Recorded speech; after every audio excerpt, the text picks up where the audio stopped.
Economics optional subject में आपका answer writing बहुत इंपॉर्टेंट रोल प्ले करता है। इसका क्या मतलब है, जब भी हम आंसर लिखें तो हमें लगना चाहिए कि हम एज एन इकोनॉमिस्ट ये आंसर लिख रहे हैं।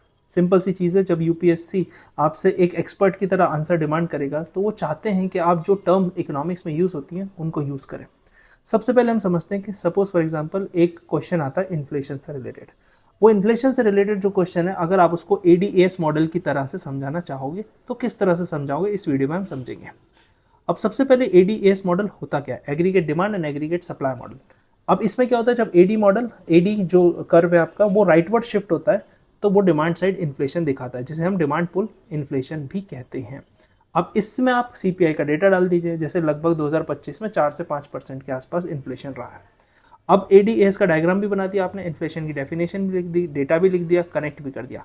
तो इस तरह से आपके जो सिंपल मॉडल्स है ना, वो भी आपके आंसर को कन्वर्ट कर देंगे फ्रॉम अ सिंपल और average answer to analytical answer.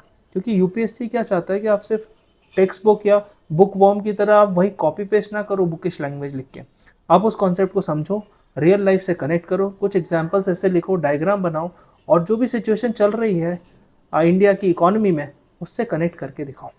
ये करने के आपको एग्जामिनर इम्प्रेस होता है और ज़्यादा से ज़्यादा मार्क्स आपको मिलने के चांसेस बढ़ते हैं।